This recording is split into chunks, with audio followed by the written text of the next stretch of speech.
Before nearly every movie comes a mini-movie of production company logos that to most people don't really mean much, and these logos can frustrate you. Why must I sit through a minute of company names before I see these beasts rise up against/with the Transformers? But every one of these logos represents a Hollywood studio that produces, finances, and/or distributes a movie, a production company that may have also produced, financed, or distributed the movie, or a movie distributor whose job it is to make sure that you're seeing the movie in a theater or at home.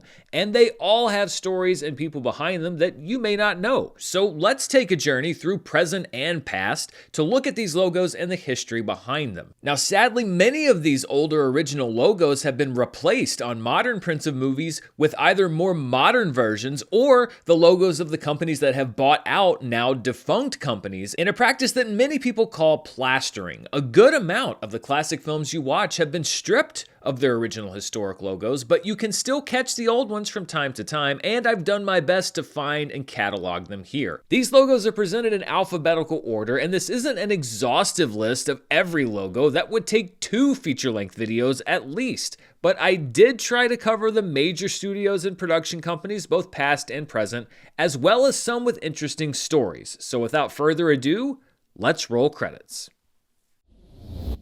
21 Laps Entertainment. 21 Laps was co-founded by Shawn Levy, director of Free Guy, The Night of the Museum movies, and several episodes of Stranger Things. This logo first rolled out on 2009's Night at the Museum Battle of the Smithsonian and was redesigned in 2014. And you can look for it on Deadpool 3, which Shawn Levy is directing, whenever that movie actually comes out. 1492 Pictures. This production company was founded by, big shocker here, Chris Columbus, director of Home Alone. Yeah, it is kind of on the nose. 1492's first movie was Hugh Grant's 9 Months, directed by Chris Columbus in 1995, and the music for this logo was written by none other than Hans Zimmer.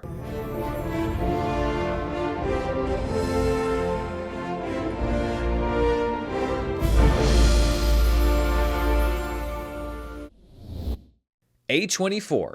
Not much story here, just kind of your run-of-the-mill logo, but the name A24 actually comes from the Italian motorway that the co-founder of the studio was driving on when he decided to found the company. The motorway was called the Autostrada A24. The logo debuted with A24's first theatrical release back in 2012, a truly terrible film called A Glimpse Inside the Mind of Charles Swan III, and it also appears at the end of Euphoria and other A24-produced TV shows.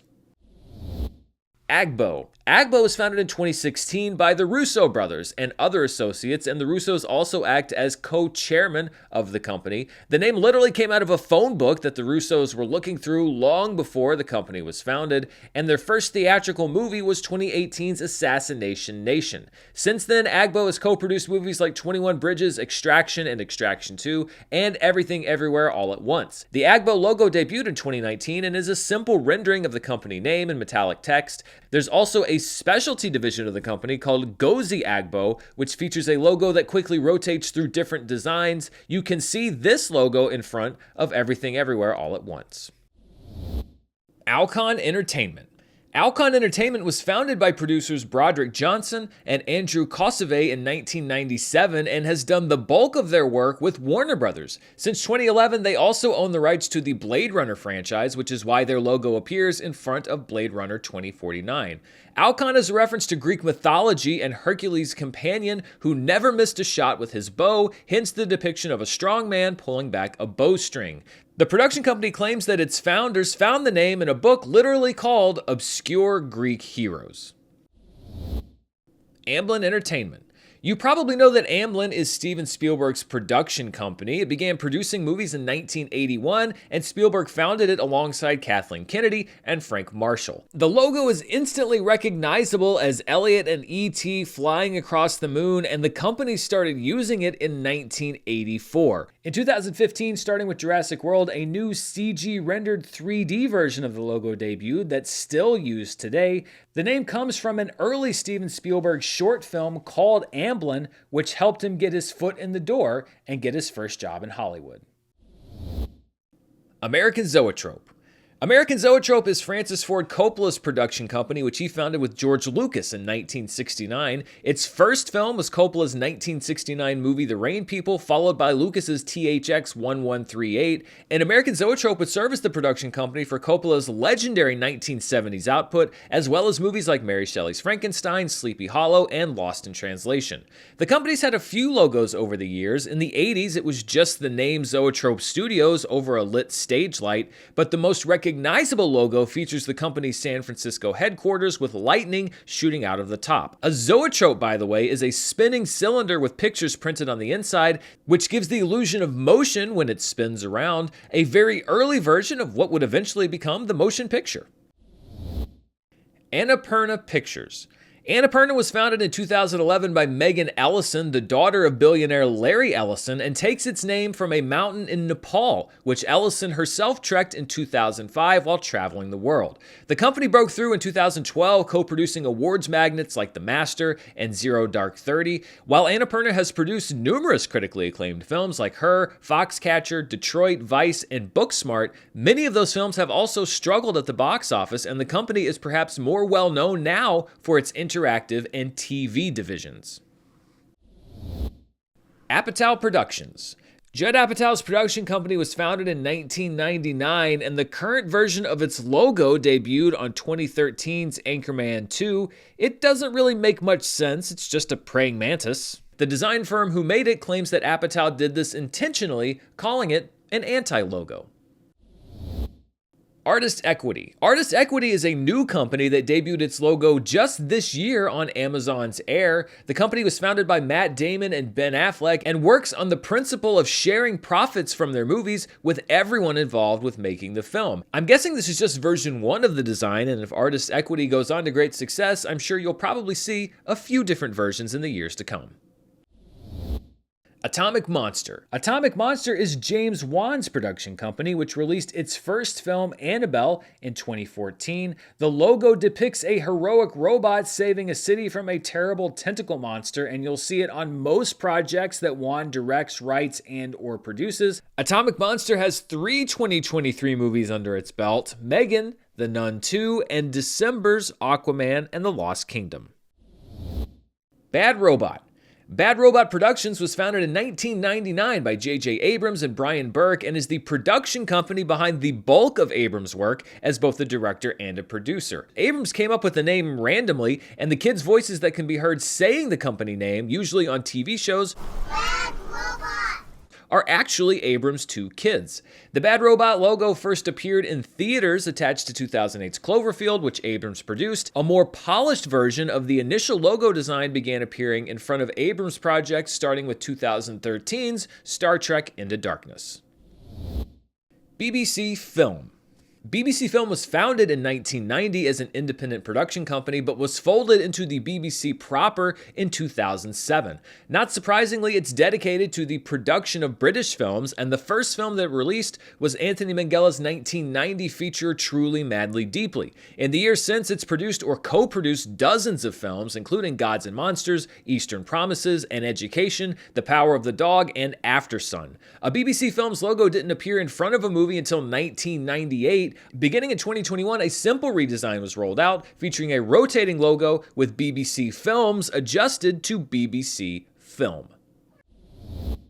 BFI/the National Lottery. If you've seen a film from the UK, it's likely you've seen the logo for the BFI, also known as the British Film Institute, as well as a fingers crossed logo signifying the National Lottery. The BFI was founded in 1933 to promote filmmaking in the United Kingdom and is the organization behind the Sight and Sound poll of the best movies ever made that's published every 10 years. The National Lottery was established in the UK in 1994 to support multiple government programs, and funds from the lottery are distributed through the BFI to help fund filmmakers in the UK. The BFI has sent funds to hundreds of thousands of artists and provided partial funding to movies like The King's Speech, Billy Elliot, Notes on a Scandal, and many, many more. Bleecker Street. Bleecker Street was founded in 2014 by Andrew Karpin, who was previously a co-founder of Focus Features. The name Bleecker Street comes from the address of Focus Features and is a tribute to Karpin's former company. And Bleecker Street specializes in indie and art house films and has distributed movies like Disobedience, Hotel Mumbai, and Breaking. The Bleecker Street logo, featuring a series of columns making up the letter E's in both of the words, first debuted in 2015. Blinding Edge Pictures. If you've seen an M. Night Shyamalan film, then you've likely seen the card for a company called Blinding Edge Pictures, and that's because Blinding Edge is M. Night Shyamalan's production company, which he founded in 1998. The first Blinding Edge production was 2000's Unbreakable, and the company has produced exclusively Shyamalan-related projects ever since. The first Blinding Edge logo, featuring a flying man, debuted on Unbreakable, and a revised version of the same logo began circulating with signs in 2002. Starting with 2015's The Visit, a brand new version debuted featuring a naked woman in a mask holding an eagle. This logo is based on a painting called Enigma from the artist Julio Reyes, which Shyamalan bought the rights to in order to make his company logo, because when you're rich, you can do things like that. Blue Sky Studios. Blue Sky Studios is one of the saddest stories in recent animation history. It was founded in 1987, and the company largely did commercial work, including the first computer-generated M&Ms for the company's TV commercials. In 2002, Blue Sky released their first feature film, Ice Age, which would spawn a successful franchise. Other Blue Sky films include Rio, the Peanuts movie, and their final film, Spies in Disguise. The company was bought out completely by Fox in the early 2000s, and following Disney's acquisition of Fox, the mouse shut Blue Sky down entirely in 2021, blaming the COVID-19 pandemic, and canceled Blue Sky's final film, which was already in production, called Nimona, which moved over to Netflix. Blue Sky's films grossed over $5 billion worldwide, but it couldn't save the studio from the House of Mouse, and the original Blue Sky logo, which simply featured the company's name over a solid background, debuted on the 2005 film Robot. A redesigned version of the logo, featuring the popular Ice Age character Scrat, debuted on 2013's Epic and remained in use until the mouse struck in 2021. Blumhouse. Blumhouse has become perhaps the premier name in horror over the last decade or so. The company was founded by Jason Blum in the year 2000, but really started cooking in 2009 with the release of Paranormal Activity. The Blumhouse logo, featuring a creepy floating chair among other things, debuted in 2012 and graced dozens of horror films like the Sinister and Insidious films, and in 2021, the logo was redesigned to feature Blumhouse's own stable of horror villains and iconography. A non-horror version of their logo has also appeared in front of films like Whiplash and Split. A sub-label called Blumhouse Tilt, or BH Tilt, was established in 2014 for movies like The Belko Experiment that Blumhouse could distribute across multiple platforms. Braun Studios. Braun is not owned by LeBron James. It's a Canadian company founded by husband and wife team Brenda and Aaron Gilbert, so Braun is the first two letters in Brenda and the last two letters in Aaron. After several years of producing buzzy indie hits, Braun broke through with Fences on their Braun Creative label, which has also produced movies like Joker, House of Gucci, Licorice Pizza, and Ghostbusters Afterlife. The current Braun logo, which is the company's name in a shiny metal font, debuted in 2016. Buena Vista Entertainment. If you've watched classic Disney movies, you've probably seen a logo saying that it was distributed by Buena Vista Distribution. Well, Buena Vista is just Disney by another name. It was founded in the 1950s and was used well into the 21st century as the official distribution channel for Disney projects, but it's now mostly been retired in favor of the Disney brand name. Canon. If you are a child of the 80s, you probably recognize this logo for Canon, which is technically the Canon Group. Canon began distributing films in 1967, but they're best remembered for producing cult classics of the 80s like Breakin', Superman 4, The Quest for Peace, Masters of the Universe, Bloodsport, and Cyborg. The company went under in 1994, but for a generation of millennials, the C combined with the arrow of the Canon logo meant that a cinematic treat of sorts was in store. Caravan Pictures. Caravan Pictures was founded in 1994 to produce films across divisions at Disney. The goal of Caravan was to produce bankable movies at reasonable budgets, and the first Caravan film was 1993's The Three Musketeers. The company produced films until 1999 with the live-action adaptation of Inspector Gadget, and it had just one logo, a man walking down an empty road carrying a bindle in what was reported to be a reference to the Preston Sturges film Sullivan's Travels. Carol Co. Carol Co. burned hot and bright before going bankrupt. It was founded in 1976 by producers Mario Kassar and Andrew Vajna and made its first huge splash in 1982 with the first Rambo film, First Blood. The studio would go on to produce the second and third Rambo films, as well as They Live, Total Recall, The Doors, Terminator 2, Cliffhanger, Basic Instinct, and more. But the company lost money over time, and the box office disaster Cutthroat Island sealed its fate. Carol Co. was sold to Studio Canal in 1995 and only had one logo, a chrome C made out of several curved layers with the company name, and a synthy score familiar to anybody who grew up with either Rambo or the Terminator.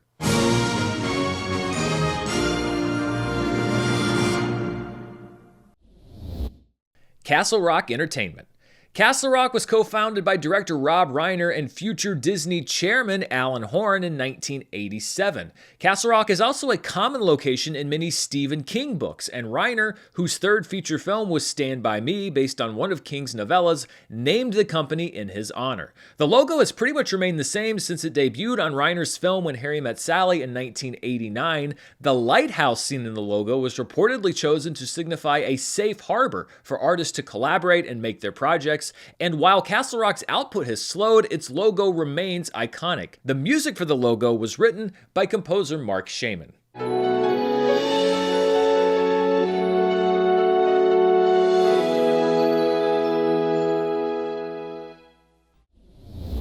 Centropolis Entertainment. Centropolis was founded in 1985 by Dean Devlin and Roland Emmerich. That's right, the guys behind Independence Day. And the company would later bring us Stargate, Independence Day, and Godzilla, among other films. It mainly serves now as a distribution and producing partner for Roland Emmerich's projects. Its logo debuted in 1998 as a Metropolis-style depiction of an Art Deco world, complete with zeppelins, skyscrapers, and biplanes. Synergy Pictures. After producer Andrew Vajna sold his interest in Carol Co., he founded Synergy in 1989. Synergy worked mainly with Disney's Hollywood Pictures, and their first film, 1992's Medicine Man, was dwarfed by the failure of their second film, 1993's Super Mario Bros. Synergy also produced movies like Tombstone, Die Hard with a Vengeance, Judge Dredd, and Evita before a string of box office disappointments forced the company to close its doors in 1998, a few years after the collapse of Carol Co. The Synergy logo debuted on Tombstone in 1993 with music composed by Jerry Goldsmith, and the blue transparent C was the company's only production logo.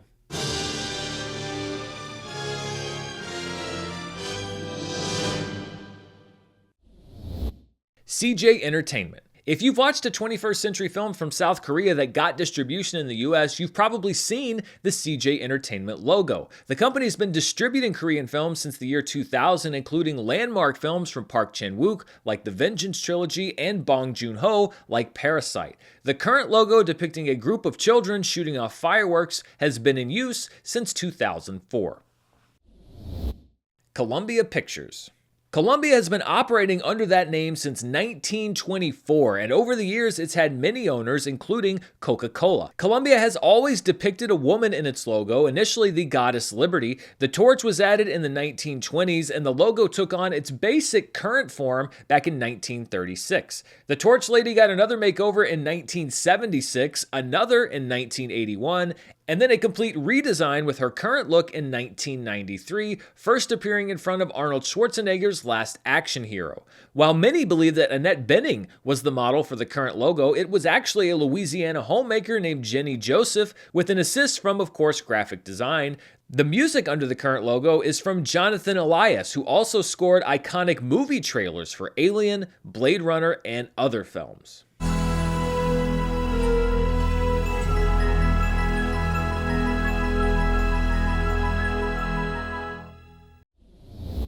DB Pictures. DB Pictures is the production company owned by prominent former executive Lorenzo di Bonaventura, who as president of Warner Brothers led the charge with the studio's acquisition of the Harry Potter books and the launch of the Matrix franchise. The company's first film was 2005's Constantine, and DB Pictures has produced the entire Transformers franchise alongside dozens of other films. The Flame on Papyrus Company logo for DB Pictures didn't appear until 2013 and was most recently seen at the beginning of Transformers Rise of the Beasts. DC. While DC has had movies made about its superheroes for decades, the company didn't get its own movie logo until the mid-2000s. DC has had a few iterations of its logo. The first appeared before Superman Returns in 2005. A second version, where the D in DC peels back to reveal the C, debuted in front of 2012's The Dark Knight Rises, followed by a third, simpler version that popped up before 2016's Suicide Squad and has appeared elsewhere. The current version, featuring close looks at the main DC characters and a lineup featuring the entire DC universe at the end, made its debut in 2017 before Wonder Woman. De Laurentiis Entertainment Group. One production company that also burned fast and bright was the De Laurentiis Entertainment Group, founded by legendary and prolific Italian producer Dino De Laurentiis. The company, also known as DEG, only operated from 1984 to 1989, but in that time they produced movies including Raw Deal, The Transformers the Movie, Manhunter, Blue Velvet, Evil Dead 2, Near Dark, and Bill and Ted's Excellent Adventure. Ultimately, box office returns were too low and the company was sold, but its legacy remains. So whenever you see this lion logo, remember that DEG was one of Hollywood's brightest but quickest burning stars. Dick House Productions. This is maybe my favorite production company name on the list. You've probably only seen a Dick House title card in theaters in front of Jackass films. The company was founded by Jeff Tremaine, the director of the Jackass franchise, and is a compromised version of the original intended name, Dick Incorporated. The familiar rooster from the TV version of the Dick House logo appears in front of Jackass the movie. Later Dick House productions feature an animated swirling rainbow with the chicken sound intact.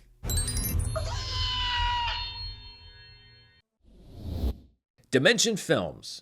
90s horror fans are sure to recognize the logo for Dimension. The company produced or distributed entries in the Halloween, The Prophecy, Hellraiser, and From Dusk Till Dawn franchises in the 90s alone, along with producing and distributing its crown jewel, the Scream franchise. Dimension also produced movies like The Crow, The Faculty, Spy Kids, Jay and Silent Bob Strike Back, the Scary Movie franchise, and Sin City. It's an impressive list that will almost make you forget that the company was founded by Bob Weinstein to distribute films with his brother Harvey that were considered too unsavory for their company Miramax. How ironic. After the Weinsteins were deemed too unsavory for humans, Dimension output dropped off, but their run is still legendary as long as you can ignore the producers behind it. The logo itself is great, simple graphic design, and it's never needed a revision.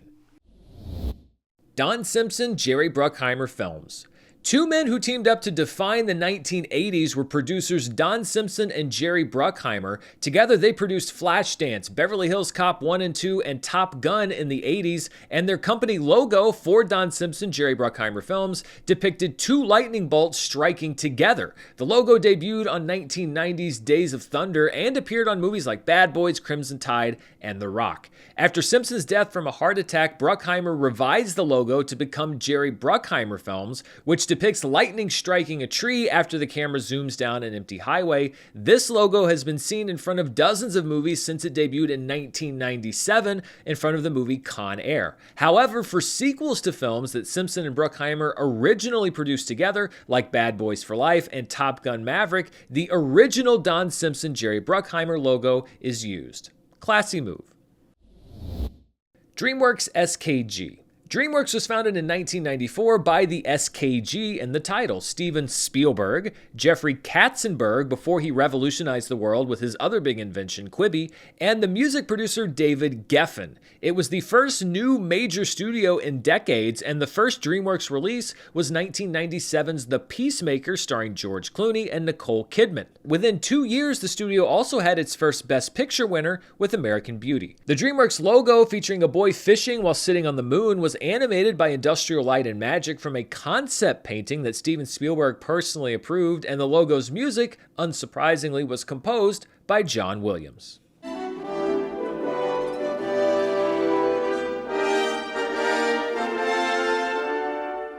An offshoot of DreamWorks is DreamWorks Animation, which debuted in 1998 with Ants and The Prince of Egypt. The division got its own logo, similar to the DreamWorks Studio logo in 2004, but really switched things up last year with Puss in Boots: The Last Wish, when it debuted a storybook-themed logo featuring characters from movies across the studio's history. R Productions. R is Robert Rodriguez's production company, which he founded in 1991 as Los Hooligans Productions, then rebranded to Troublemaker Studios in 2000, that's probably the name you're most familiar with, and then R in 2020. Troublemaker Studios launched its first logo in 2001 with variants for each Spy Kids film. 2003's Once Upon a Time in Mexico featured the company's name over a massive explosion, and starting with 2020's Netflix film We Can Be Heroes, the R logo was rolled out, featuring rotating R's backlit in purple. Rodriguez also briefly launched two spin-off divisions of Troublemaker, Quick Draw Productions, which produced Machete Kills, and Rodriguez International Pictures, or RIP, which also appeared in front of Grindhouse.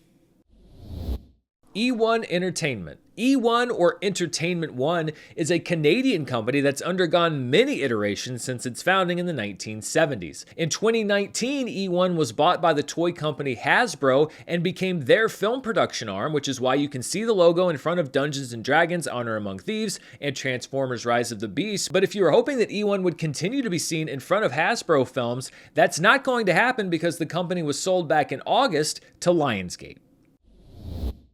Emmett Furla Films. The initials EFF or EFO stand for the same company, Emmett Furla Films, later Emmett Furla Oasis. The company was founded in 1998 by producers Randall Emmett and George Furla. Emmett got his start in Hollywood as Mark Wahlberg's personal assistant and claims to be the partial inspiration for the character of Turtle on Entourage. And Emmett Furla has produced everything from hit films like Lone Survivor to Oscar bait like The Irishman to garbage like Gotti, and many straight-to-video films that until recently starred Bruce Willis.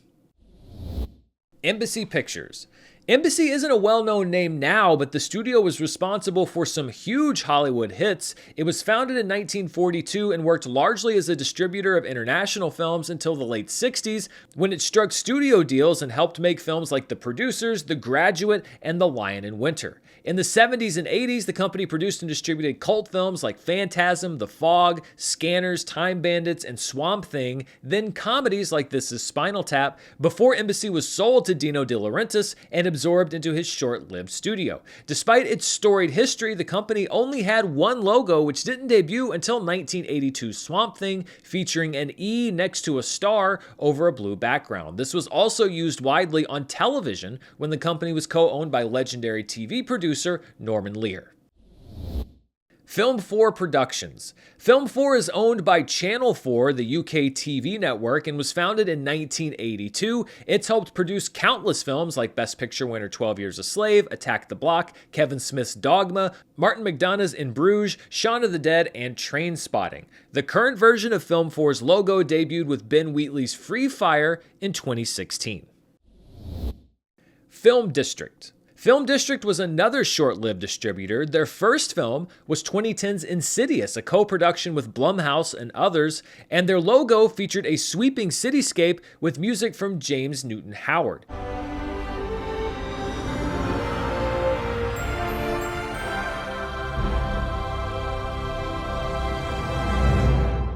Film District produced movies like Drive and Safety Not Guaranteed, but the company was eventually sunk by the dual failures of Spike Lee's Old Boy remake and 2014's Pompeii, both of which lost the fledgling company tens of millions of dollars. Film District was essentially disbanded and folded into Comcast's feature division in 2014.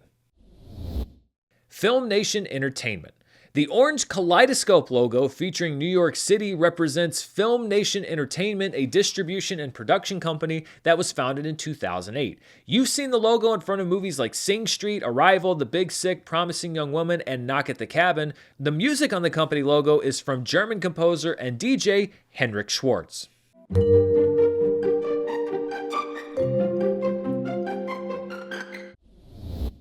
Fine line features. In the 90s and 2000s, indie cinema fans probably remember the logo for Fine Line Features popping up. This was the indie distributor label for New Line Cinema, taking on more challenging movies like American Splendor, Hedwig and the Angry Inch, Shine, My Own Private Idaho, and Robert Altman's The Player. For me, when I saw the Fine Line logo pop up, it meant that I could finally rent an indie film at Blockbuster that never played in my hometown.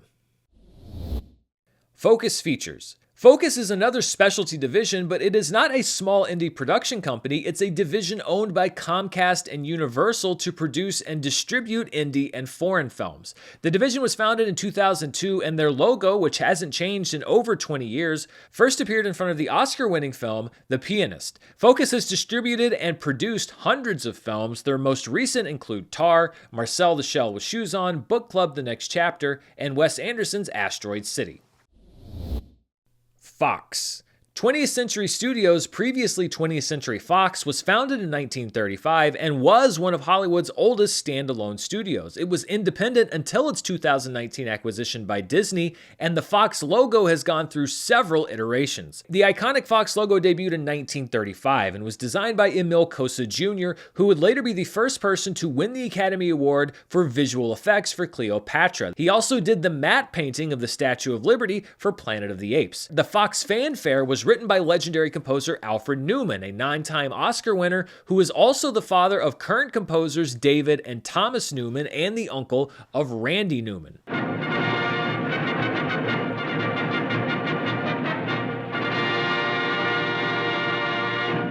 The logo was redesigned slightly in 1953 into the version that appeared before the original Star Wars trilogy, and another slight redesign was done in the 1980s, where it appeared in front of movies like Die Hard and Aliens.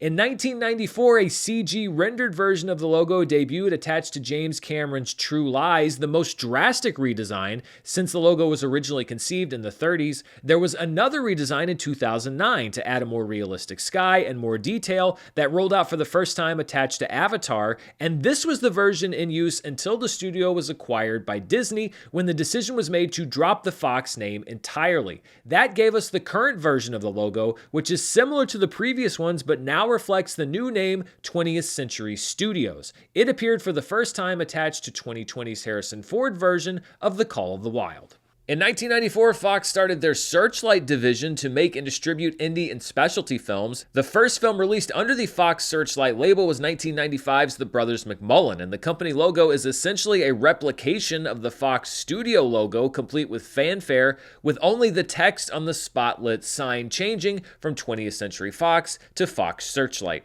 Beginning with 2020's Downhill, the Fox was also dropped from the Searchlight label, and the division is now known simply as Searchlight Pictures. Fox also operated a comedy and horror specialty label called Fox Atomic between 2006 and 2009, which only released 10 films, including 28 Weeks Later.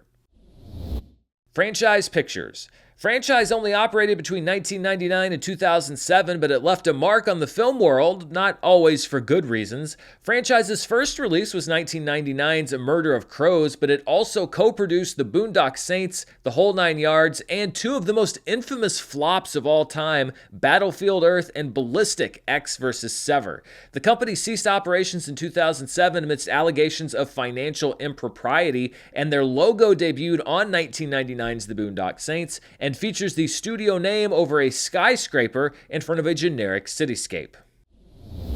Gary Sanchez Productions. Gary Sanchez was founded in 2006 by Will Ferrell and Adam McKay as they became comedy superstars, and is named after a fictional financier from Paraguay. There is no real Gary Sanchez. In 2019, Ferrell and McKay parted ways, and Gary Sanchez exists now only to release projects that were already in development, but Ferrell has since moved on to Gary Sanchez's sister company, Gloria Sanchez, founded in 2014 by Jessica Elbaum. The initial version of the Gary Sanchez logo featured gunshots followed by a gun being placed next to a cup of coffee, and first appeared on 2006's The Foot Fist Way. In 2013, the gunshots and gun were replaced by the sound and appearance of a whip, which is the logo still in use. Gloria Sanchez Productions still features the cup of coffee, but instead has a cat sitting down instead of a whip or a gun.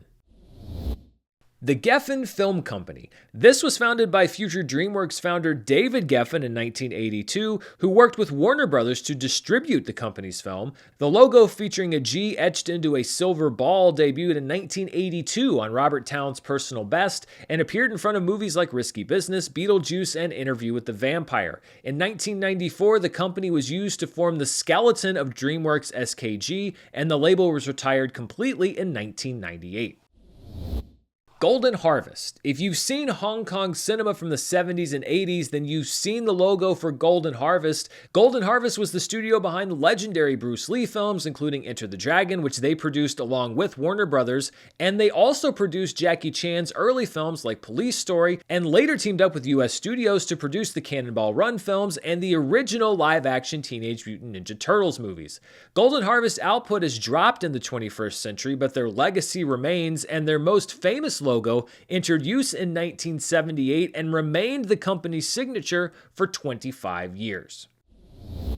Gracie Films. This logo is probably best known to Simpsons fans, but Gracie Films has also appeared on a handful of film projects, including this year's Are You There, God? It's Me, Margaret. Gracie Films was named for Gracie Allen, the comedian and wife of George Burns, and is the production company of legendary TV and film director James L. Brooks. Brooks co-created The Tracy Ullman Show, from which The Simpsons spun off, and The Ullman Show was Gracie Films' first ever production. The logo debuted in 1987, and the original voice of the shushing woman was Tracy Ullman herself. The music was composed by an associate producer on The Tracy Ullman Show named Jeffrey Townsend, and it is the only piece of music that he's ever credited with composing for film or TV. Not bad for a first try.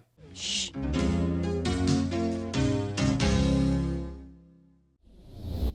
Gramercy Pictures. Gramercy was founded in 1992 and was kind of a proto-focus for Universal, a place for the studio to produce and distribute indie films. The first film Gramercy distributed was 1993's Posse, and the company would produce or distribute movies including Dazed and Confused, Four Weddings and a Funeral, Mallrats, Fargo, The Big Lebowski, and its final film as a distributor, 2000's Nurse Betty. It was merged with other divisions to make USA Films in 1999, more on them later. The name Gramercy is a reference to its original parent companies, Polygram and Universal Pictures.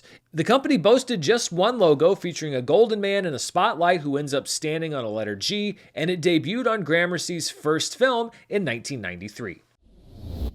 Happy Madison. Happy Madison, as you probably can guess, is Adam Sandler's production company, founded in 1999, and it's named after two of his early characters, Happy Gilmore and Billy Madison. The company's first production was 1999's Deuce Bigalow Male Gigolo, but the logo didn't debut until 2005's Bedtime Stories. The old man depicted on the logo is Sandler's father, Stanley, who passed away in 2003, and it is Adam Sandler's voice that you often hear at the end doing an impersonation of his father. Terrific. Hollywood Pictures. Movie fans in the 90s probably remember the Sphinx logo of Hollywood Pictures. This was just another name, really, for Disney, as it was established by Disney chiefs Jeffrey Katzenberg and Michael Eisner in 1989 to produce and distribute low-budget and adult-skewing projects from the studio. The logo debuted in front of the film Arachnophobia and can be seen in front of other movies like Tombstone, Crimson Tide, Judge Dredd, The Rock, and The Sixth Sense. Icon Productions. Icon was co-founded by Mel Gibson in 1989 to help get his version of Hamlet off the ground. As a production company, its logo appeared mainly in front of Gibson-related projects until it largely turned to distribution in 2008. The company's first logo, featuring a knight wielding a sword, appeared in front of Gibson's Forever Young in 1992. The second and more familiar version of the logo depicts a close-up of the Byzantine icon Virgin of Vladimir, and specifically is a close-up of the eye of Jesus' mother, Mary. Illumination. Illumination was founded in 2007 by Chris Meledandri and is partially owned by Universal Pictures. The first Illumination film was Despicable Me in 2010, and since then they've mostly churned out hits led by the Despicable Me and Minions films, and also including the Sing films, The Secret Life of Pets movies, and this year's mega hit, the Super Mario Bros. Movie. The Illumination logo has always had the same basic concept, the company's name lit over a simple black screen, along with the signature Minions coming in to do a hilarious comedy bit that changes with every movie. Image movers. If you've seen a 21st century Robert Zemeckis film, then you may recognize the Image Movers logo. Zemeckis founded the company as the Southside Amusement Company in the 1980s and began using the Image Movers name in the late 90s. The company's first two films under the new name were Zemeckis' What Lies Beneath and Castaway in 2000. And in addition to Zemeckis' films, it has also produced movies like Matchstick Men, Real Steel, and Monster House. The logo features a train approaching from a distance that transitions to a still frame, revealing that the boxcars are actually film strips, and the music for the logo was composed by frequent Zemeckis collaborator Alan Silvestri.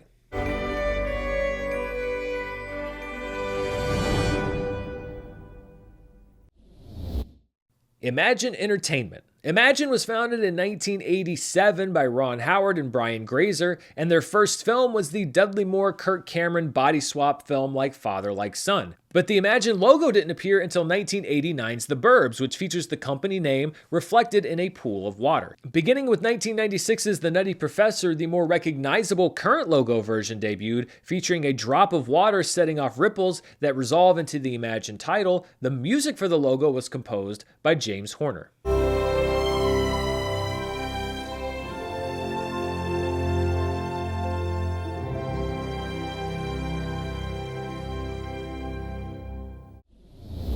Indian Paintbrush. If you're a Wes Anderson fan, you might think that Indian Paintbrush is his production company, but you'd be wrong. It was founded in 2006 by manufacturing billionaire Stephen Rails, who also produces the company's movies, and Indian Paintbrush has financed Anderson's films since the Darjeeling Limited in 2007. The company also financed movies like Stoker, Like Crazy, and Me and Earl and the Dying Girl. The Indian Paintbrush logo depicts a group of flying birds emerging from a paint brushstroke, eventually revealing the company name underneath a paintbrush stroke transitioning from green to orange. In addition to being a production company, Indian Paintbrush is also the name of a North American species of flower.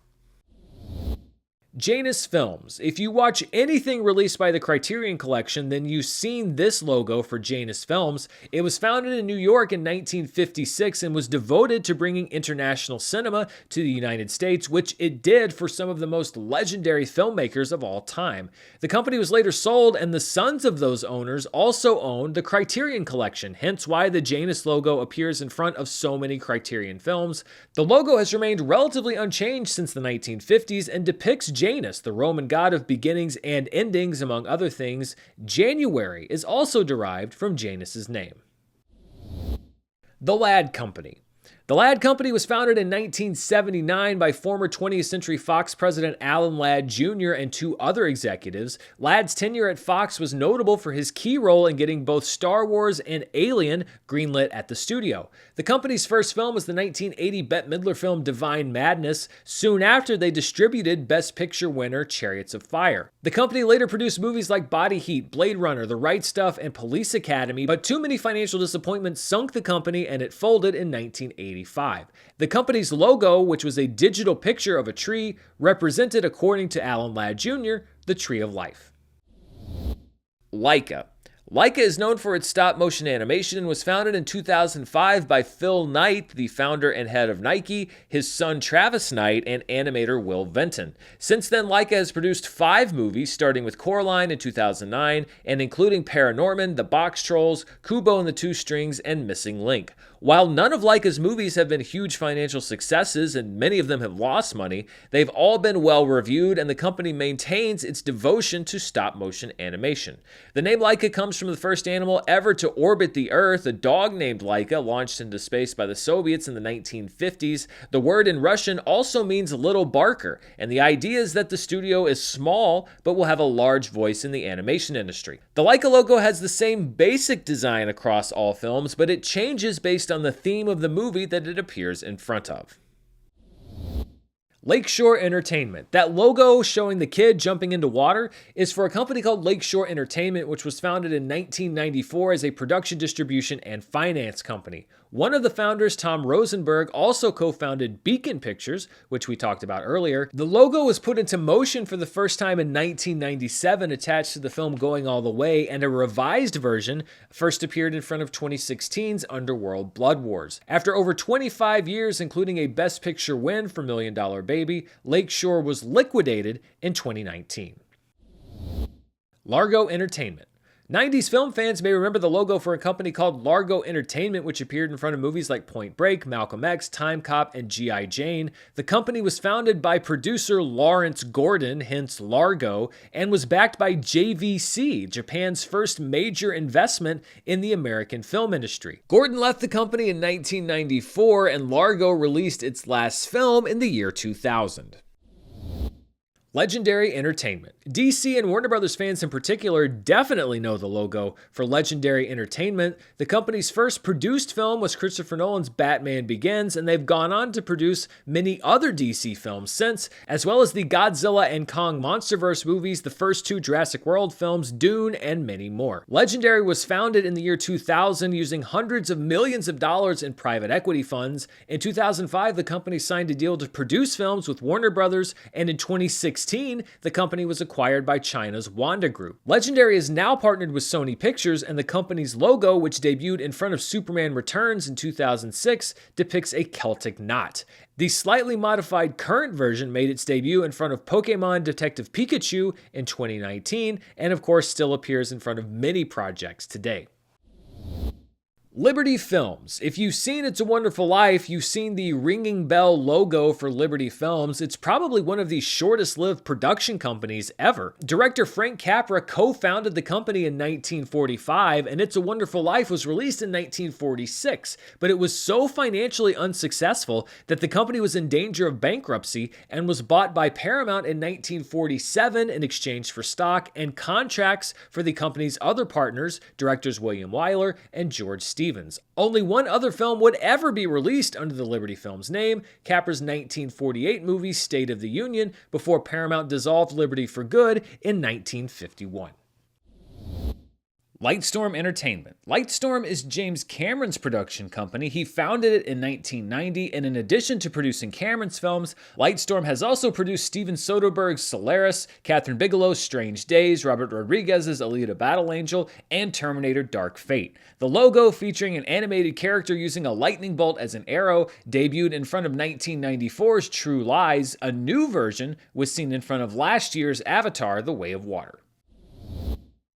Lionsgate Films. Lionsgate is what's known as a mini-major, often taking on projects that the big studios pass on. This has paid off in the case of franchises like Saw, Twilight, The Hunger Games, and John Wick, as well as breakout hits like Tyler Perry's movies. The company's first logo, featuring a lion made from a constellation, debuted in 1998. Their second logo, a simple LGF, debuted on 2004's The Punisher. A radical redesign popped up in front of Medea's family reunion in 2006, featuring a trip through several spinning gears before the company logo appears in front of clouds.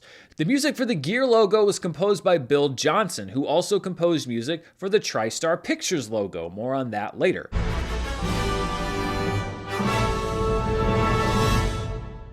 In April 2013, another logo design was unveiled, which still serves as Lionsgate's trademark as the camera moves through clouds and through space to reveal the company name.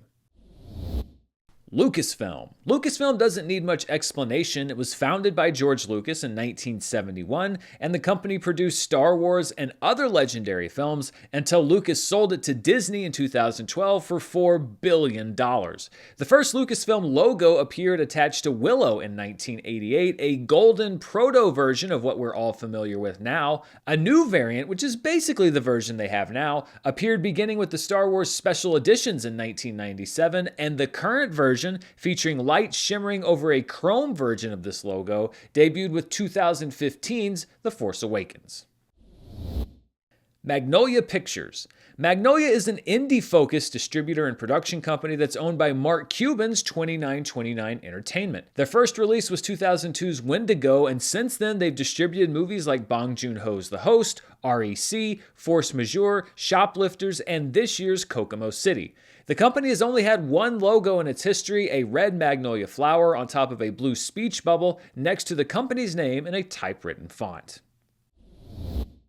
Mandalay Pictures. The logo with the tiger jumping out of the jungle represents Mandalay Pictures, which was founded in 1995 by Peter Guber, legendary film producer who was a key figure in bringing Tim Burton's Batman to the screen. Guber named the company Mandalay after a Rudyard Kipling poem read to him as a child about the city of Mandalay in Burma, now Myanmar, and the jungle in the logo is representative of the jungles around Myanmar, while the company represents Guber's idea of a mythical place that still exists. Mandalay's first film was 1996's The Fan, starring Robert De Niro and Wesley Snipes, and the company has gone on to produce films like I Know What You Did Last Summer, Wild Things, Enemy at the Gates, The Kids Are All Right, and this year's Air. Mandate Pictures. Mandate was established in 2005, and you might remember their logo as the one with the little girl beating the drum. The logo debuted on 2006's Stranger Than Fiction and appeared on movies like Juno, Nick and Nora's Infinite Playlist, and This Is the End. The little girl's name is Georgia Rock, and she went on to play the part of Emma Watson's sister in Sofia Coppola's The Bling Ring. In 2012, the company rebranded as Good Universe and has worked closely with Seth Rogen and Evan Goldberg, producing both Neighbors films, The Disaster Artist, and The Night Before, as well as the Don't Breathe films and the upcoming Hunger Games prequel movie. The logo for Good Universe, featuring kids writing the company's name in sparklers, debuted with 2013's Las Vegas and is still in use today. Marv Studios. Marv was established as Ska Films in 1997 by Matthew Vaughn and Guy Ritchie. The first film from the production company was Ritchie's Lock, Stock, and Two Smoking Barrels, which Vaughn produced. After Ritchie and Vaughn parted ways, Ska was renamed Marv, and the first movie from Marv was Vaughn's 2004 film Layer Cake. Marv not only handles Matthew Vaughn's directorial features, but the ones that he produces as well, like Rocket Man, 2015's Fantastic Four, and Tetris. If Marv is involved, you can bet that Matthew Vaughn is too. Marv's first logo was a plain logo and debuted on 2007's Stardust. The second logo can only be seen on 2010's Kick-Ass, featuring crudely painted letters. In 2013, a new version debuted on Kick-Ass 2, featuring the word Marv in red dots amidst a sea of green dots. This is an inside joke from Matthew Vaughn, who's colorblind and thus unable to see the name of his own company in the logo. A new version of the logo was attached to 2021's The King's Man, featuring two spinning dice that are thrown and spell out the name Marv. The design firm behind the film says it symbolizes beating the odds, and that the final decision on design was made by Vaughn actually rolling a pair of dice to determine the final look. Marvel. Marvel has had quite a journey in the movie world over the years. The first film division was founded in 1993 as Marvel Films, headed by Avi Arad, the CEO of Toy Biz, who owned the license to make Marvel action figures and toys. Marvel Films basically handled TV shows until 2002's Spider-Man, which featured the debut of what is still the template for the Marvel logo, as comic book pages flipped on screen until the word Marvel appeared in white text over a solid red background. This was the beginning of the Marvel Cinematic Era, and in 2008 with Iron Man, the first film in the MCU, the logo was upgraded slightly and carried the name Marvel Studios. The page-flipping logo is also still used on Sony films that Marvel doesn't directly control, like the Venom and Spider-Verse films, which are also labeled in association with Marvel. In 2013, beginning with Thor: The Dark World, the first variant on the Marvel logo appeared, featuring a spinning 3D version along with a custom theme from Brian Tyler.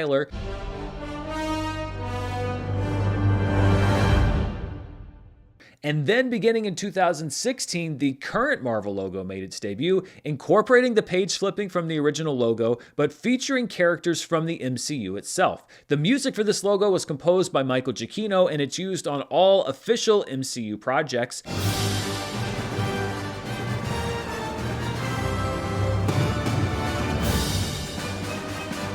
And it's also often customized to the specific movie, with the characters from that movie featured inside the Marvel letters. This was perhaps most memorably done in the Marvel logo for Black Panther: Wakanda Forever, which paid tribute to the late Chadwick Boseman. There was also a short-lived spin-off of Marvel Studios called Marvel Knights, which was intended to be a division for some of the company's darker titles, but only Punisher Warzone and Ghost Rider Spirit of Vengeance carry the Marvel Knights branding. MGM. MGM, or Metro-Goldwyn-Mayer, is one of the first Hollywood studios, founded in 1924 by Marcus Loew, Samuel Goldwyn, and Louis B. Mayer as a merger of Metro Pictures, Goldwyn Pictures, and Mayer Pictures. That would be MGM. It was once the most prestigious studio in Hollywood, and after a tumultuous history, is now owned by Amazon. The MGM logo, featuring its famous roaring lion, has a long history as well, and didn't actually originate with MGM. It made its debut in 1917 as the logo for Goldwyn Pictures, complete with the company motto, Ars Gratia Artis, a Latin phrase that translates to art for art's sake. The MGM lion didn't roar until 1928, when the second lion model, named Jackie, set the standard for all other MGM logos. This is the version you see on movies like The Wizard of Oz, and was the company's logo for most black and white movies until 1956. A different lion was used for the color MGM logo beginning in the late 1930s until 1957. The current roaring sound effects for Leo debuted with 1982's Poltergeist.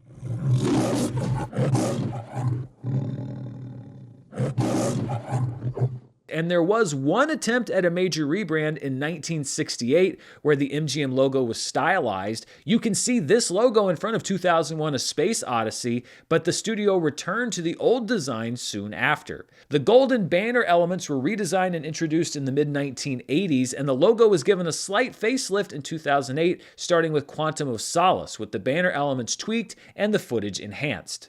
In 2012, beginning with the film Hope Springs, the logo was redesigned again to have the camera pulling back from the pupil of Leo the lion's eye, and in 2021, the current MGM variant debuted with a movement around the company motto on the golden banners to reveal the roaring lion. Miramax. Miramax was, at one time, the most prestigious production company in town, ironic given that its founders were Bob Weinstein and his disgraced brother Harvey Weinstein. It was founded in 1979 by the brothers and named after their parents, Miriam and Max, to distribute independent films, and their first release was a Paul McCartney and Wings concert movie called Rock Show.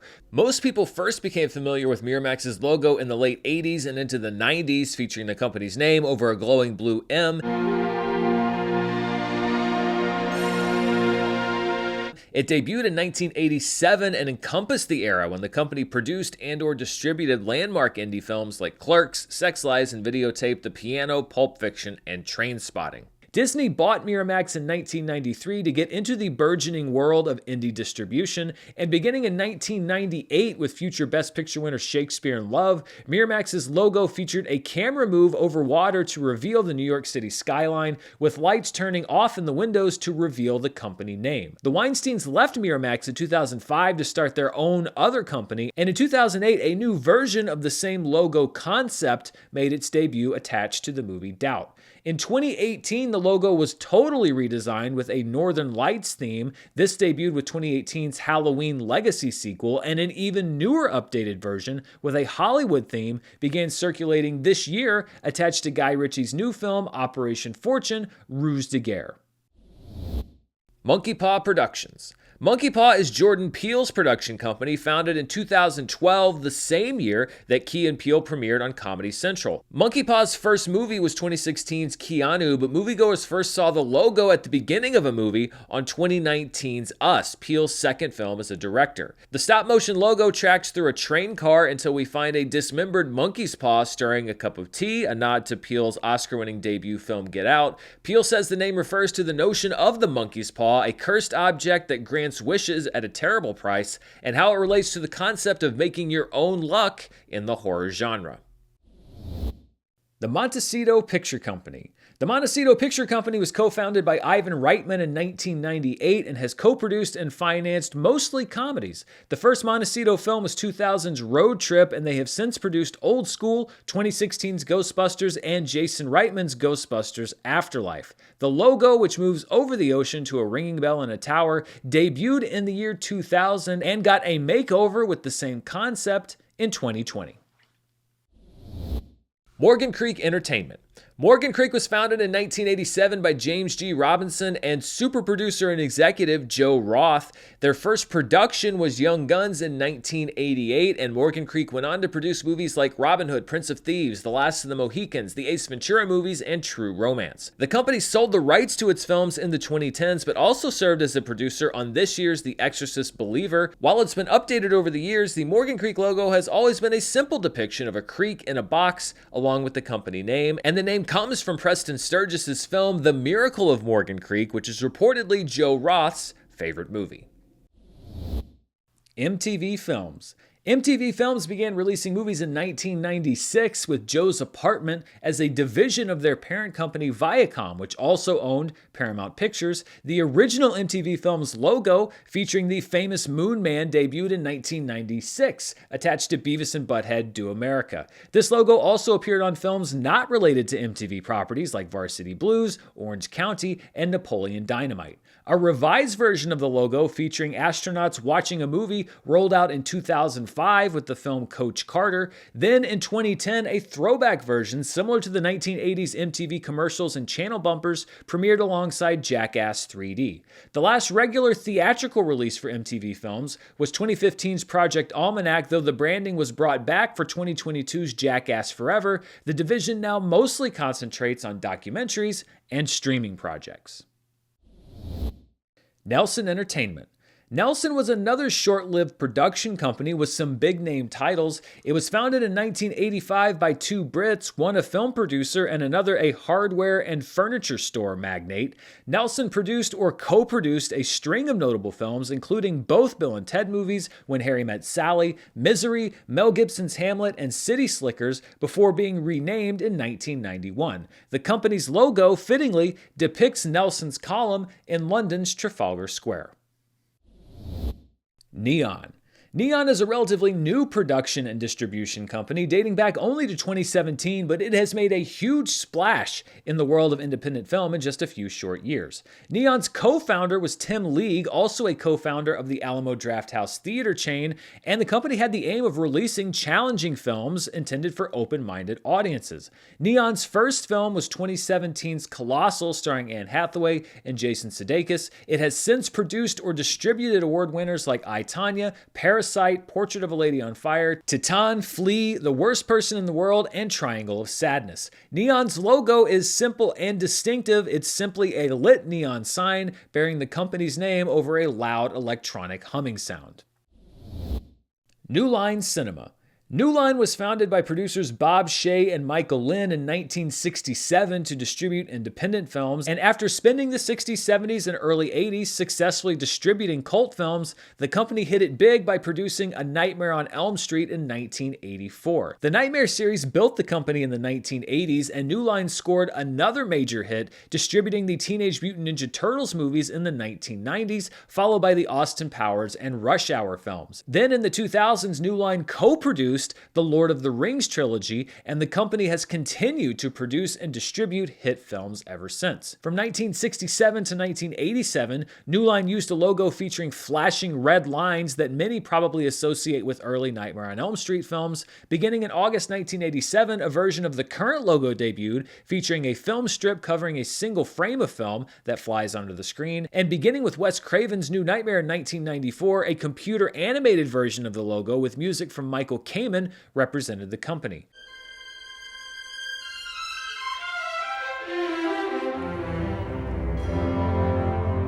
Starting with 2011's The Right, the New Line logo appeared in conjunction with the Warner Brothers logo as the two were combined. This concept was updated along with the Warner Brothers logo beginning in 2021 with the film Mortal Kombat. New Market Films. New Market was founded in 1994 as an independent production and distribution company. They helped finance films like Y Tu Mama Tambien, The Usual Suspects, American Pie, and Cruel Intentions, and distributed movies like Memento, Donnie Darko, The Passion of the Christ, and Whale Rider, among others. The company was sold in 2009, but still leaves behind a legacy. A simple New Market logo debuted in the year 2000 with some of the company's earlier films, but a second trendier logo featuring vertical lines ascending from the T and F between New Market Films was in use beginning in 2003. New Republic Pictures. New Republic is another new financier and producer. It was founded in 2017 by film producer Brian Oliver and co-produced Rocketman and 1917 in the year 2019. They also co-produced this year's Transformers: Rise of the Beasts. The New Republic logo features a trio of planes flying over a lit city at night while air raid sirens sound, and it seems like you will be seeing a lot more of this logo in the years to come. New World Pictures. New World was prominent in the 70s, 80s, and 90s. It was founded by director Roger Corman and his brother Gene in 1970 and then was purchased by Fox in 1997. While the company was mainly known for B and cult movies in the 70s and 80s, it produced and/or distributed some breakthrough hits like Hellraiser and Heathers. While the company's logo evolved over the years, its most famous one is likely the one that you saw in the 1980s, featuring a planet made from red lines, similar to the AT&T logo. Nickelodeon Movies. Nickelodeon Movies is the film division of the channel Nickelodeon, which I watched 24/7 as a kid, and is actually part of Paramount Pictures. It was founded in 1995, and the first Nickelodeon movie was 1996's Harriet the Spy. The first animated Nickelodeon movie followed in 1998 with the Rugrats movie, and since 2014, the Teenage Mutant Ninja Turtles movies have also been under the Nickelodeon banner, as well as the SpongeBob SquarePants films and other movies like M. Night Shyamalan's The Last Airbender. The company won Best Animated Feature in 2012 with the movie Rango, and there have been several variations on the logo over the years, but they all feature the trademark orange Nickelodeon text and often incorporate the company's famous slime. Open Road Films. Open Road was founded in 2011 by AMC and Regal, two theater chains that wanted to team up on film production. The first Open Road film was 2011's Killer Elite, followed by 2012's The Gray. The company would go on to produce movies like End of Watch, Chef, and Nightcrawler, and was the distributor for the Best Picture winner Spotlight. In 2017, Open Road was bought by businessman Donald Tang and renamed Global Road, with plans to invest hundreds of millions of dollars into various productions, but funding issues forced the company into bankruptcy the next year, and it's now owned by a private equity firm. The simple Open Road logo featured, well, an open road overlaid over the company name. The Global Road Films logo featuring a rotating earth with colored ribbons of light debuted after the company was bought and merged. Original Film. Original Film was co-founded in 1990 by producer Neil H. Moritz. Moritz is a renowned film producer, but is perhaps best known for working alongside Paul Walker to launch the Fast and Furious franchise, reportedly even suggesting that Vin Diesel be brought in as the co-star. Nice car. What's the retail on one of those? More than you can afford, pal. Ferrari. The company's first theatrical feature was 1992's Juice, starring Tupac Shakur, and the company has since produced the I Know What You Did Last Summer films, Cruel Intentions, the Fast and Furious series, and the Sonic the Hedgehog films. Their current logo, which is simply the company name under two straight lines, is similar to Marvel's and first appeared on 2003's SWAT. Orion Pictures. If you rented a movie in the 1980s, then the logo for Orion is probably familiar. It was founded in 1978, partially by Warner Brothers, to be used as a mini studio and distributor. The first Orion film was 1979's Little Romance, but they caught fire in the 80s with movies like Caddyshack, Arthur, The Terminator, RoboCop, Bull Durham, and UHF, in addition to distributing films like Amadeus, Bill and Ted's Excellent Adventure, and The Silence of the Lambs. After changing hands multiple times, Orion went bankrupt in 1999, but was revived as a label by MGM in 2013 and is now owned by Amazon. The Orion logo has barely changed over the years as stars in space spin around to form the O in Orion, revealing the rest of the company name. The logo first appeared in 1982 and made its last pre-bankruptcy appearance in 1997. Beginning with last year's Till, a new version debuted featuring the company logo in multicolored letters.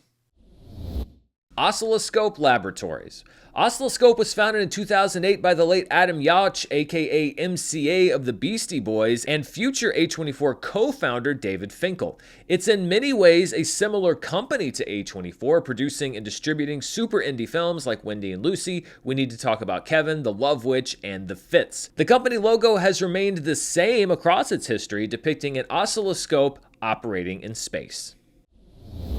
Overbrook Entertainment.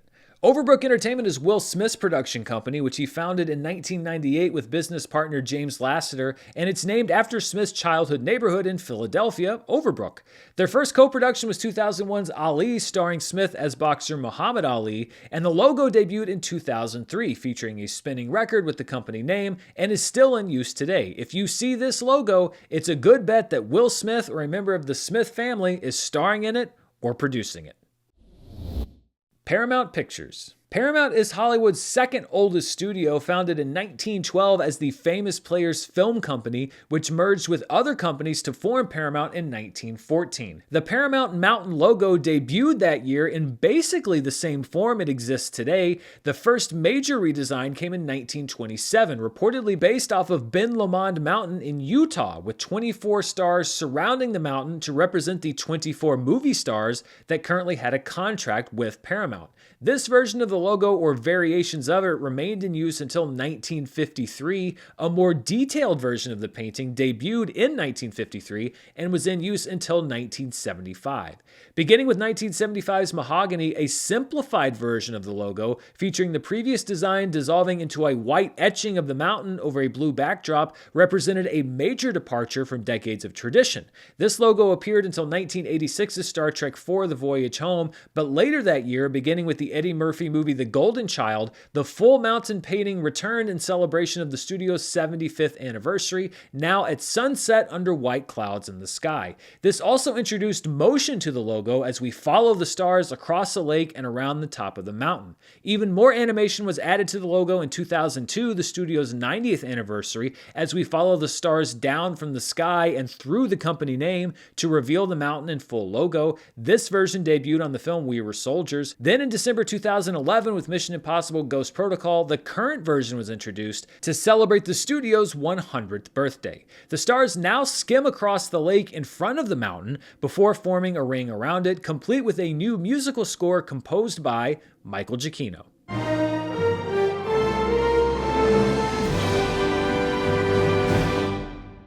From 2006 to 2012, Paramount also operated its own indie label called Paramount Vantage, a revamped version of their Paramount Classics label. The first Paramount Vantage release in the US was 2006's Babel, and it went on to produce films like No Country for Old Men, There Will Be Blood, and Revolutionary Road, before the label was folded back into Paramount Pictures after 2013's Nebraska.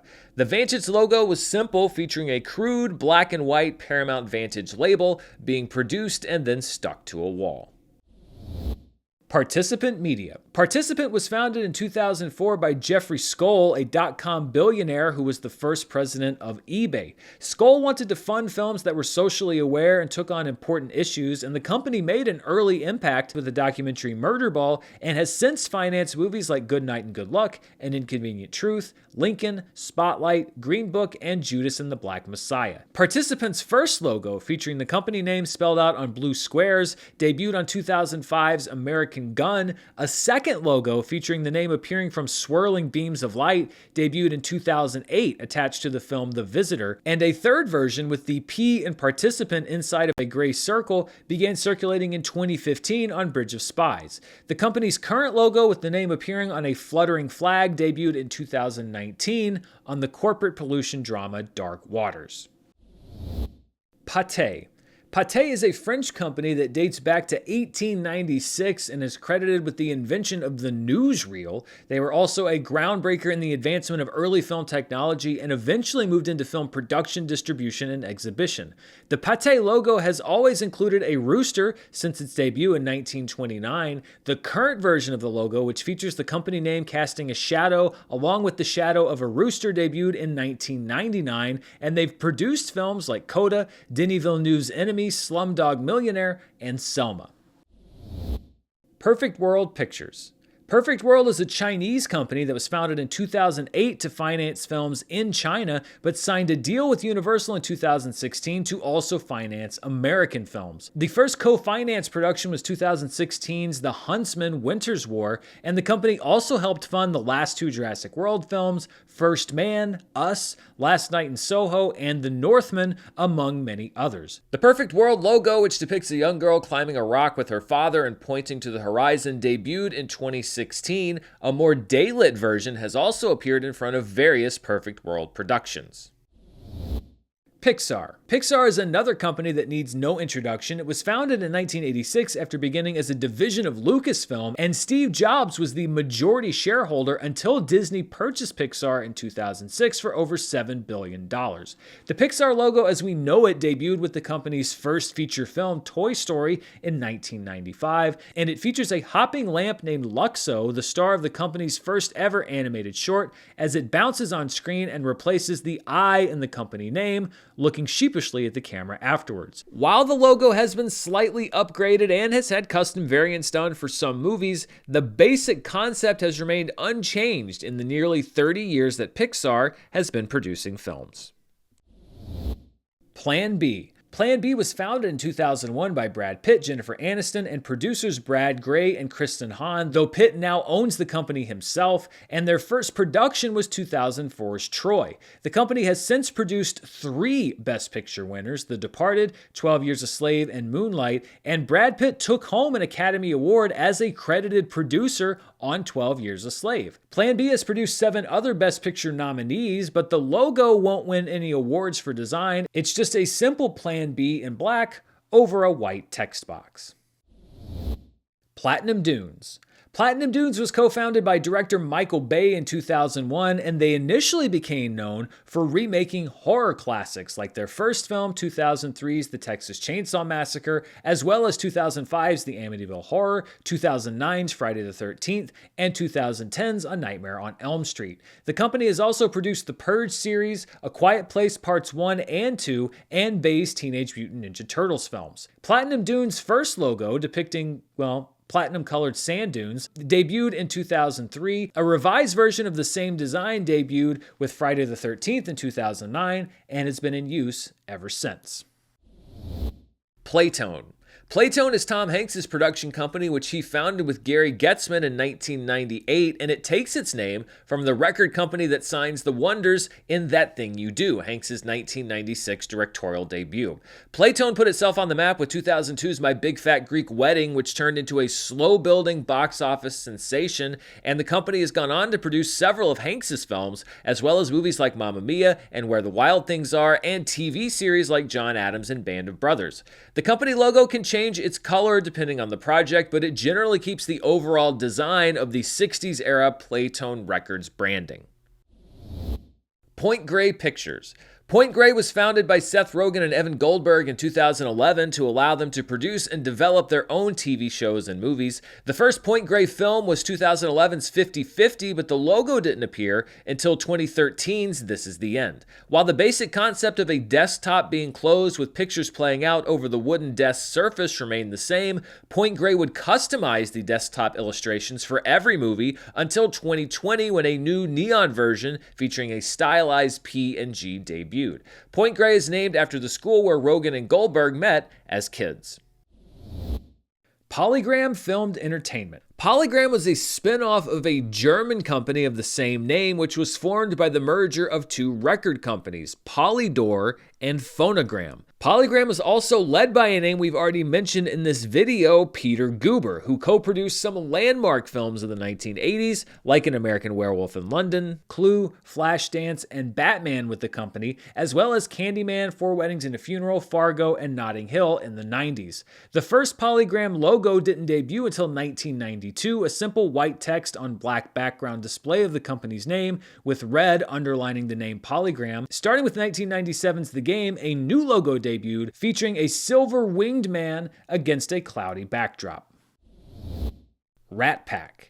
If you saw a Warner Brothers film in the 2010s, then you're likely familiar with the Rat Pack logo. Rat Pack was founded by director Brett Ratner and Australian billionaire James Packer in 2013, and soon teamed up with former Treasury Secretary Steve Mnuchin's Dune Entertainment to finance films at Warner Brothers. What a group of folks. The company's first co-production was 2013's Gravity, and they co-financed the bulk of Warner Brothers output until 2019, when Warner Brothers bought out Rat Pack shares in their library following allegations levied against Ratner. The company now operates as Access Entertainment after a stake was bought by Access Industries, but while it was in operation, Rat Pack's logo was simple, a letter R made from two distinct shapes that sometimes changed in presentation depending on the film. Red Hour Films. Red Hour is Ben Stiller's production company, which he co-founded with producer Stuart Kornfeld in 1998. The name is a reference to the Star Trek episode Return of the Archons. Go around to Rage's house. He's got rooms. But you'll have to hurry. It's almost the red hour. Red Hour's first movie was 2001 Zoolander, and it has produced many of Stiller's directorial efforts since then. The company also co-produced movies like Dodgeball and Blades of Glory. The first company logo, featuring a creepy jester, debuted in 2001 and was in use until 2008. A new logo debuted on 2008's Tropic Thunder, featuring the silhouette of a jester wielding a staff behind its back. Regency. Regency was founded by Israeli chemical billionaire and former intelligence agent Arnon Milchan in 1982, and the company quickly gained powerful allies. Their first co-production was Martin Scorsese's The King of Comedy in 1983, and it also co-produced Terry Gilliam's Brazil and Ridley Scott's Legend. The company took on the Regency name in 1989 and has since co-produced movies like JFK, LA Confidential, Fight Club, Gone Girl, and The Lighthouse, among dozens of others. The first Regency logo was very distinct, a stylized letter R written out in blue shining light, and it first appeared on the John Grisham legal thriller The Client in 1994 and was in use until 2015's The Revenant. A redesigned logo featuring a CG version of the same letter R debuted on 2016's Rules Don't Apply and is still in use today. Relativity Media.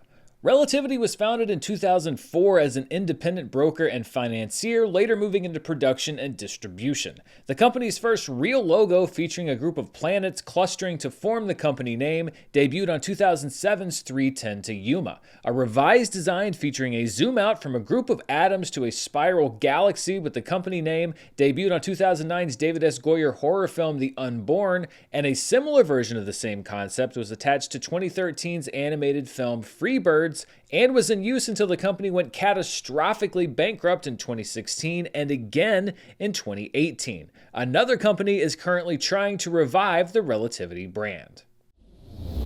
Reliance Entertainment.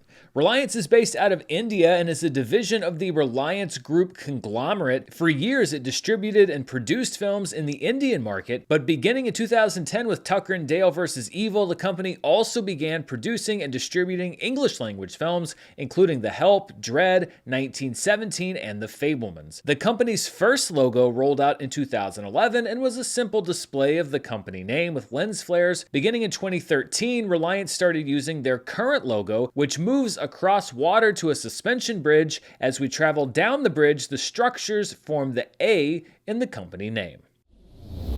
Revolution Studios. Revolution was founded in the year 2000 by former Disney and Fox boss Joe Roth, who also co-founded Caravan Pictures. The company's first movie was the 2001 Jerry O'Connell, Shannon Elizabeth sex comedy Tomcats, but things went up from there as the company co-produced movies like Black Hawk Down, Punch Drunk Love, Rocky Balboa, and Across the Universe until the company was acquired in 2017. They only had one logo, which debuted in 2001, featuring the bars of a gyroscope that revealed the Revolution name over a blue background. River Road Entertainment.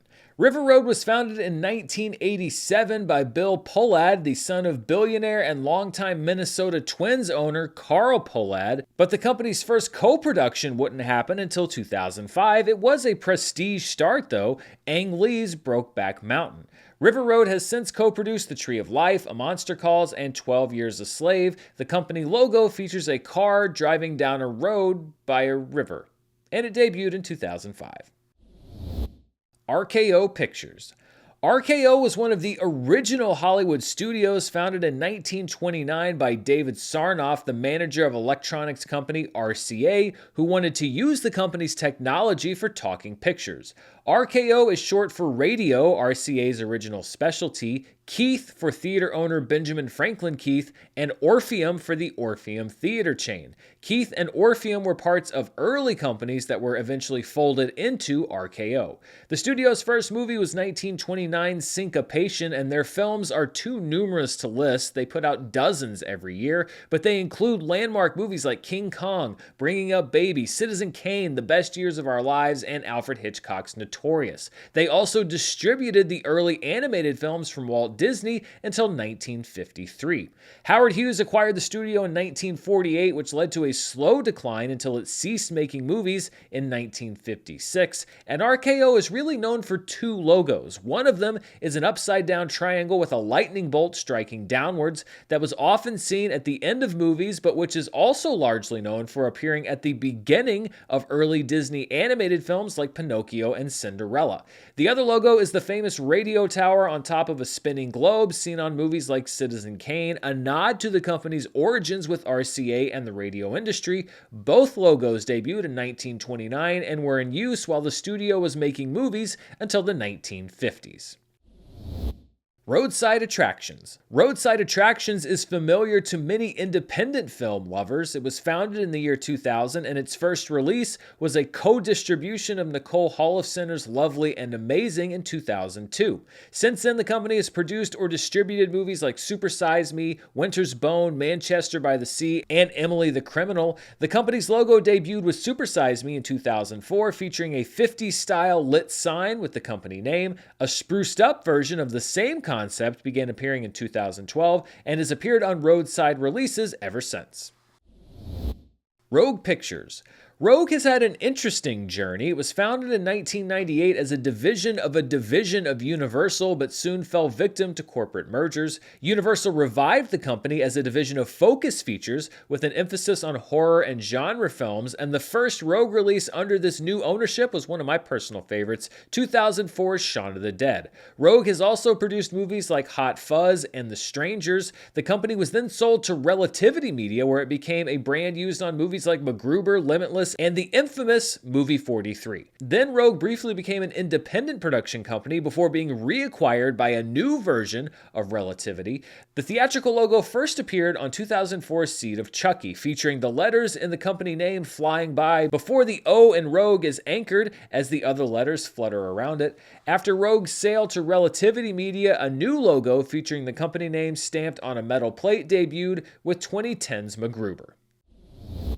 The Samuel Goldwyn Company. The Samuel Goldwyn Company was not actually founded by MGM namesake Samuel Goldwyn, but by his son, Samuel Goldwyn Jr. The company's goal was to find and distribute art house films, but it also branched into regular film production with movies like Sid and Nancy, Mystic Pizza, Hard Eight, and Velvet Goldmine. Ironically, the Samuel Goldwyn Company was initially acquired and shut down by MGM, the studio that Samuel Goldwyn Sr. helped to found, and in 2000, Samuel Goldwyn Jr. founded Samuel Goldwyn Films as a successor company, which produced movies like Master and Commander: The Far Side of the World before diving into smaller movies. The logo for both companies is essentially the same, featuring the signature of Samuel Goldwyn being signed, and first appeared in 1979. It's still in use today. Scott Free Productions. Scott Free is Ridley Scott's company, which he founded in 1970 with his brother Tony. While both brothers have done work independent of the company, it has been the production company for much of their work, particularly for Ridley Scott. The current logo debuted in 1998 on the David Dobkin film Clay Pigeons, and is one of the most distinctive logos. Done in an oil painting style, a man runs away from an unseen pursuer and then turns into a bird, which then settles between the words Scott and Free. It appears on every modern Ridley Scott film, as well as movies like Kenneth Branagh's Poirot series. Screen Australia. Screen Australia is owned by the Australian government and exists to fund Australian movies. It was founded to merge several different government departments back in 2008. This year's Talk to Me received funds from Screen Australia, as have movies like Lion and the A24 distributed film The Rover. The current logo, featuring balls of light converging into a paint stroke with the words Screen Australia, has been in use since 2012. Screen Gems. The name Screen Gems has been around since the 1920s when the studio produced cartoons featuring the early Walt Disney creation Oswald the Lucky Rabbit, but the modern Screen Gems was founded in 1998 as a division of Sony to blaze a trail between blockbusters and smaller indie films. The first Screen Gems movie was John Sayles' 1999 film Limbo, and the division has since co-produced or distributed movies like Snatch, the Resident Evil series, the Underworld series, the Hostel series, Easy A, Searching, and this year's Insidious: The Red Door. The logo design featuring a stylized S centered around a small circle debuted in 1999 and is now often part of a series of transitions that incorporates it into the Sony and Columbia logos. Selznick International Pictures. Selznick International, founded in 1935 by producer David O. Selznick, had one of the best runs of all time. In 4 years, Selznick made the original A Star is Born and 2 consecutive Best Picture winners, Gone with the Wind in 1939 and Rebecca in 1940. But due to tax issues, Selznick was forced to liquidate the company in 1940. The logo features the company name written on a white sign, with the camera panning down to the studio's office building in Culver City. That studio lot has since been used by several companies, including Desilu and Sony. $7 Productions. $7 is Dwayne "The Rock" Johnson's production company, founded in 2012 along with his manager Danny Garcia and her brother Hiram Garcia. The first feature co-produced by $7 was 2017's Baywatch, and many of Johnson's big films since then have also been co-produced by the company, including Skyscraper, Hobbs & Shaw, Red Notice, and Black Adam. $7 is a reference to how much money The Rock had in his pocket prior to signing with the WWF in the 1990s. The logo is rarely seen in front of movies, but it depicts a mask in recognition of Johnson's Samoan heritage. Shaw Brothers. The Shaw Brothers logo is perhaps best known to many American audiences for its use in front of Quentin Tarantino's Kill Bill movies, but it is a real logo representing a Hong Kong studio that was founded in the 1920s by the 3 Shaw brothers. The studio's martial arts and kung fu movies were massive influences on the genre and inspired Tarantino's Kill Bill, which led him to include the logo prior to both Kill Bill movies. As the Hong Kong film scene and competition grew in the 1970s and 80s, Sir Run Shaw also started to produce other movies, including Blade Runner, with the Ladd Company in 1982. Silver Pictures. Silver Pictures was founded by producer Joel Silver in 1980. The company's first film was 1984's Streets of Fire, and in that decade, the company would go on to produce Weird Science, Commando, Lethal Weapon, Predator, Die Hard, and Roadhouse, among others. Not a bad run. The company logo debuted in 1991 on the film Ricochet and features a square design emerging from silver liquid. This image is based on a design found on a building from Frank Lloyd Wright, an architect that Joel Silver is an admirer of. The original logo last appeared on 2003's The Matrix Revolutions. A revised version featuring the design inside of a spinning cube made its first appearance on 2005's Kiss Kiss Bang Bang. Skydance. Skydance was formed in 2006 by David Ellison, son of Larry Ellison and brother of Megan Ellison, the founder of Annapurna. Skydance's first co-production was 2006's Flyboys, which somehow found a role for a hungry young actor named David Ellison. In fact, his love of aviation is why the company is called Skydance to begin with. It's one name used for aerial acrobatics. Skydance has also co-produced every Mission Impossible film since 2011's Ghost Protocol, Star Trek's Into Darkness and Beyond, and Top Gun Maverick. The company's first logo, which debuted with 2010's True Grit, features the letters in the name Skydance floating on structures in space in front of a blazing sun. A redesigned version appeared in front of 2016's Star Trek Beyond, featuring the letters flying in independently in front of the sun with solar flares streaking, and a third redesign using the same concept made its debut in late 2020. Sony Pictures.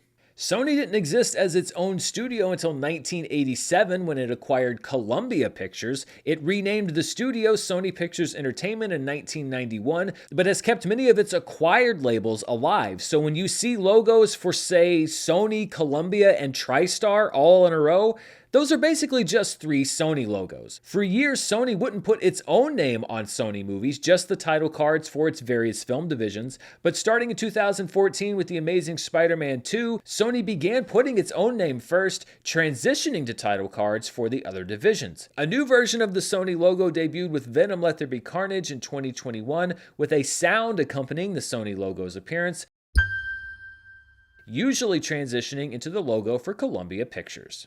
Also, since 1992, Sony has operated its Sony Pictures Classics label for documentary and indie films. The simple white text on a blue background logo has appeared on films like Run Lola Run and Education, The Raid Redemption, Whiplash, Call Me By Your Name, and The Father. Spyglass Entertainment. Spyglass was founded in 1999 and originally worked in conjunction with Disney. Their first co-produced film was 1999's Instinct, and they hit big later that year with M. Night Shyamalan's The Sixth Sense. Other Spyglass films include Seabiscuit, The Happening, 2009 Star Trek, and the company's final original film, The Vow. After lying dormant for a decade, Spyglass was revived as Spyglass Media Group and has co-produced 2022's Scream and Hellraiser, as well as this year's Scream 6. The Spyglass logo, where we zoom out from a telescope lens to a man looking out over water, debuted with Instinct in 1999, and some versions feature original music from composer Randy Edelman. A slightly tweaked version appeared beginning with 2022's Scream. Stage 6 Films. Stage 6 is a division of Sony that's named after Stage 6 on the Culver City lot. It was founded in 2007 to handle direct-to-video titles, but has since expanded operations. In 2011, Stage 6 produced the first Insidious film and co-produced A Man Called Otto. It also distributed this year's Dumb Money, about the online GameStop stock craze. The current logo debuted attached to the Boondock Saints 2 All Saints Day and features Stage 6 written across the corner of a cube, meant to resemble the way that stage numbers are painted on a building. Studio Canal.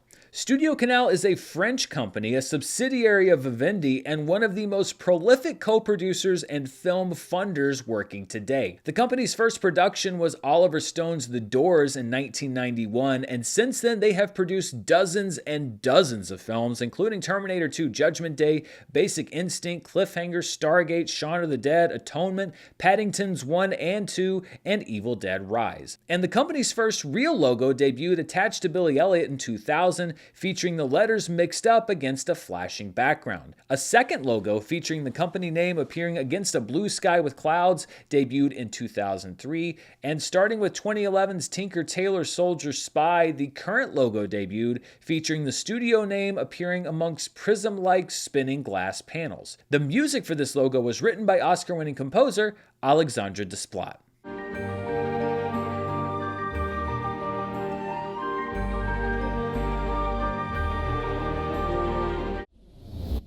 Studio Ghibli. Studio Ghibli is beloved by animation fans for making some of the most acclaimed animated films of all time, many of them directed by Hayao Miyazaki. The company was founded in 1985, and the name Ghibli is a reference to an Italian airplane, which was nicknamed the Ghibli, a word that is itself derived from Arabic to mean a desert wind. Miyazaki picked the name Ghibli due to his love of airplanes and aviation, and the symbolic idea that the studio would be a fresh wind in the animation industry, thereby combining both meanings of the word Ghibli. Studio Ghibli's logo, which features the character of Totoro from My Neighbor Totoro, first appeared on the studio's Only Yesterday in 1991, though it has since been added to earlier Ghibli films for subsequent releases. STX Entertainment. STX was founded in 2014 with the idea of reviving the star-driven mid-budget movie. The company's first movie was 2015's The Gift, and STX has since co-produced movies like The Edge of 17, Hustlers, and The Gentleman. The STX logo, with the company's name emerging from slashing beams of light, debuted on their first film, The Gift, in 2015. Summit Entertainment. Summit was founded in 1991 as a distributor and gradually began moving toward producing films as well. Early co-productions included Lock, Stock, and Two Smoking Barrels and American Pie, but the company hit the lottery when it produced the Twilight Saga beginning in 2008. Lionsgate acquired Summit in 2012 and now operates it as a label on films like Warm Bodies, La La Land, and the John Wick series. The original Summit logo, featuring the outline of a mountain with the company name, debuted in 1996, starting with 2007's P2, a slightly more complex animated version with revised music, and the logo inside of a box represented the company. Syncope. Syncope is the production company founded by Christopher Nolan and his wife and producer Emma Thomas in 2001. The first Syncope production was Batman Begins in 2005, but the logo didn't debut in front of a movie until Inception in 2010. So far, it's appeared exclusively in front of Nolan's films as a director, as well as Man of Steel, which Nolan produced. And as seems appropriate for Nolan, the Syncope logo features the company name emerging from a labyrinth seen overhead, and the name Syncope is a reference to syncopation, a musical term regarding the placement of beats rhythmically that mirrors much of Nolan's own work when it comes to editing. Temple Hill Entertainment. Temple Hill was co-founded by producer Wick Godfrey in 2006, and the company's first production was the Catherine Hardwicke film The Nativity Story, but they hit it big, much like Summit Entertainment, with Hardwicke's next film, 2008's Twilight, a co-production with Summit. Temple Hill went on to co-produce the Twilight films as well as The Fault in Our Stars, the Maze Runner series, Love, Simon, and The Hate U Give. They've also stepped outside the YA genre with films like First Man and Smile. The Temple Hill logo didn't appear theatrically until 2015's Taylor Lautner film Tracers, featuring an ornate design with the company's name over a gold screen. A second version featuring golden brown text and the same design over a black screen debuted on 2018's Uncle Drew. Tencent. The mid-2000s saw China investing a large amount of money in Hollywood productions, and Tencent Pictures, a division of a massive Chinese conglomerate, bought in on some big ones, starting with 2016's Warcraft and including Kong Skull Island, Wonder Woman, Venom, Bumblebee, Terminator Dark Fate, and Moonfall. The company's logo debuted in 2015, featuring huge doors that reveal a penguin, the Tencent mascot derived from a mobile company also owned by Tencent called QQ. Toho. Toho is Japan's most prominent film production and distribution company, responsible for some of the most famous Japanese films of all time, not least of all the Godzilla films. The studio was founded in 1932 and has operated under the Toho name since 1943. There have been many variations of the logo, but they all follow the same basic design, with the studio's emblem inside of a circle in Japanese and the studio name underneath, often over a colorful starburst. If you've seen even a little bit of Japanese cinema, odds are the Toho logo is a familiar sight. Touchstone Pictures.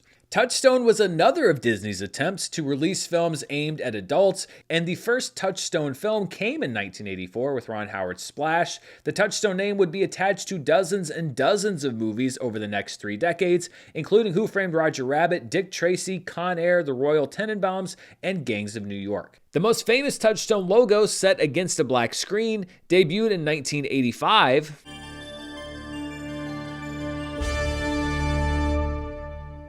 Featuring yellow streaks on a blue circle, but those streaks aren't light or lightning, as many people believe. They represent the ancient process of testing metals using a touchstone, where gold would be rubbed against a stone and the streaks left behind would be analyzed to determine the metal's purity. Thus, the touchstone logo represents that Touchstone's projects represent a tested golden quality. A redesigned version using the same concept was introduced in 2003 and was used until the label was discontinued. Trimark Pictures.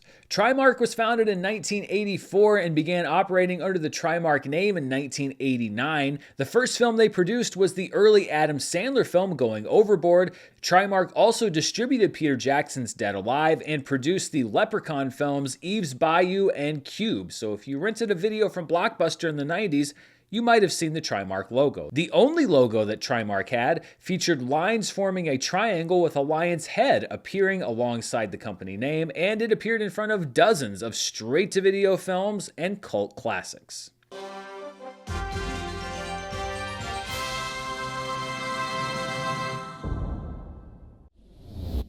TriStar Pictures.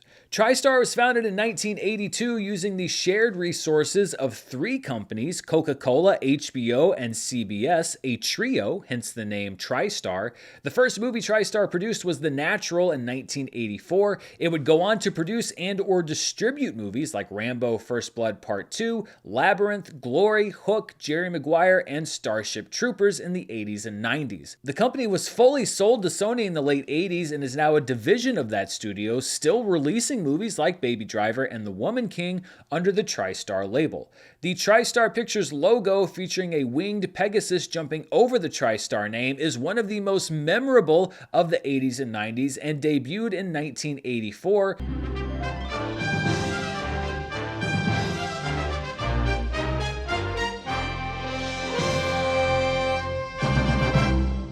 Starting with Sleepless in Seattle in 1993, a reworked version of the concept, keeping some of the original musical elements, debuted with the horse jumping straight into camera. Another updated version, featuring the Pegasus under a blue sky that transitions from the Sony logo, made its first appearance with the film The Walk.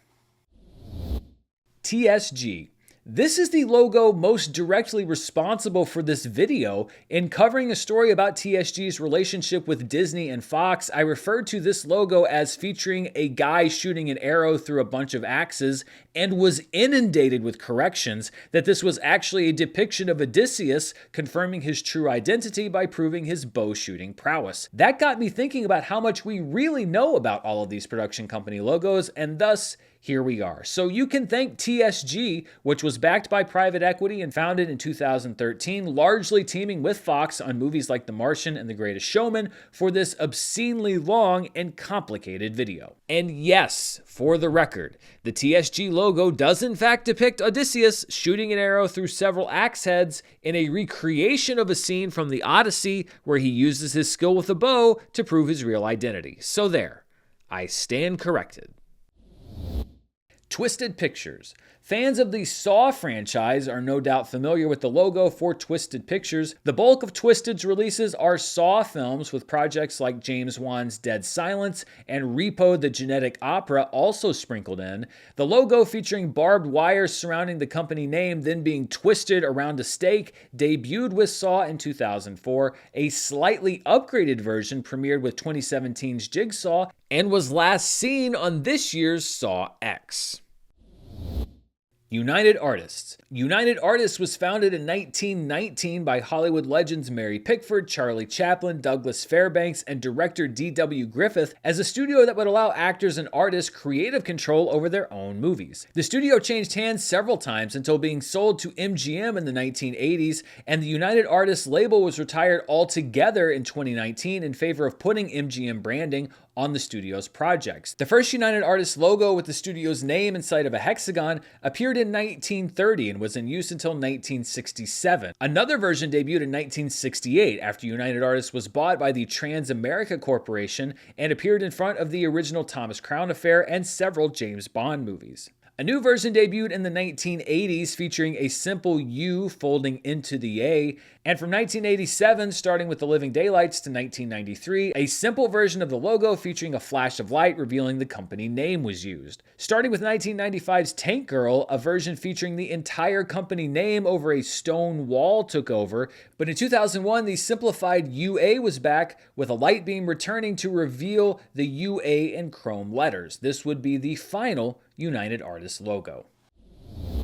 Universal. Universal is the oldest remaining Hollywood studio and was founded back in 1912. The famous Universal Globe logo made its debut in 1923, but the one that most people probably recognize first depicts a biplane flying around the Earth and debuted in 1927. It appears in front of the early Universal monster films. Beginning with 1937's Top of the Town, a logo featuring a shimmering glass globe and the company name rotating around it represented the company. Universal merged with another studio studio named International Pictures in 1946, and a new logo bearing both companies' names over the planet Earth was used until the 1960s. Universal International was purchased by MCA, and in 1963, beginning with the film Charade, the logo was redesigned to once again only bear the name Universal. That logo remained unchanged until 1990, when a newly animated version debuted featuring the sun gleaming around a rotating planet with a new Universal theme composed by James Horner.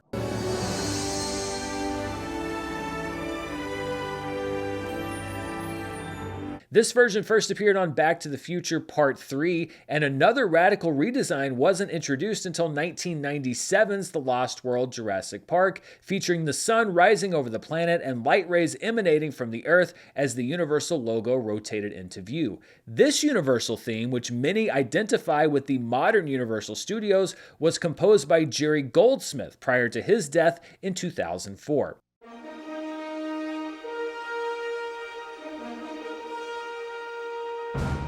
To celebrate Universal's 100th anniversary in 2012, the logo was redesigned with the same concept but a cleaner digital look, with Goldsmith's theme rearranged by composer Brian Tyler.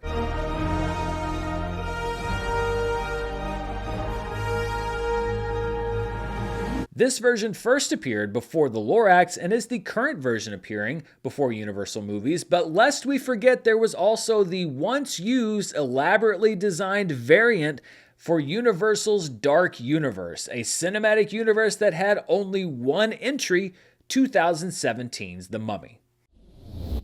USA Films. USA Films was a short-lived but prominent label founded in 1999 by Barry Diller, head of the USA Network. While it was only active for 4 years, USA Films produced and distributed some early 20th century landmarks like Traffic, Being John Malkovich, and Gosford Park. The logo was the same one that the USA Network used. In 2002, USA Films was merged with a few other distributors by Universal to form Focus Features.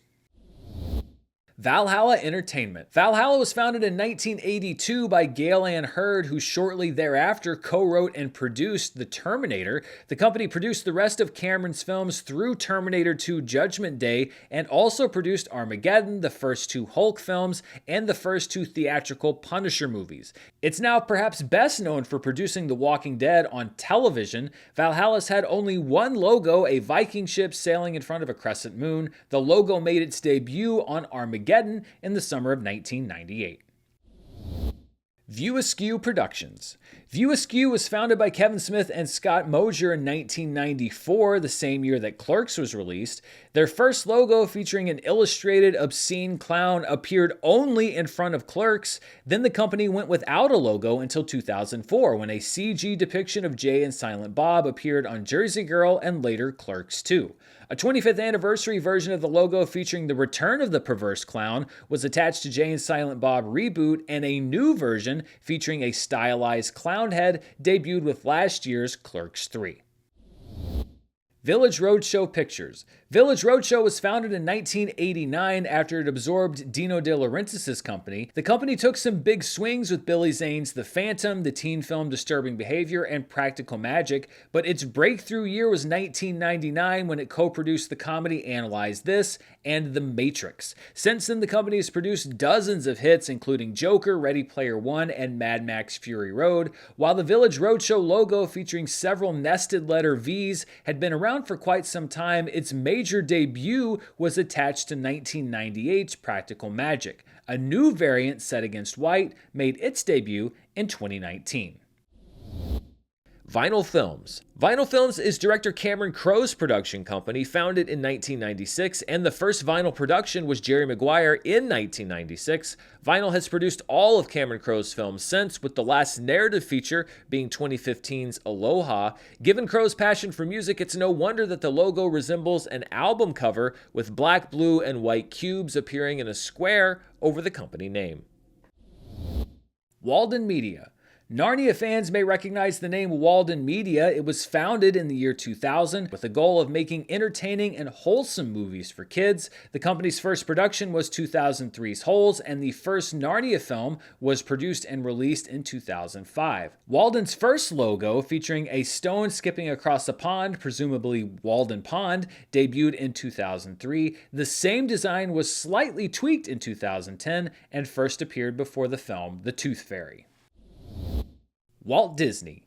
We all know Disney from being, well, Disney. The studio was founded in the 1920s, but the famous logo featuring the Disney castle didn't debut until 1985, first on the film Return to Oz and in its full form on the animated film The Black Cauldron. The letters in Walt Disney are just graphic design. They're not actually based on Walt Disney's actual signature, and the music behind the logo is, of course, When You Wish Upon a Star.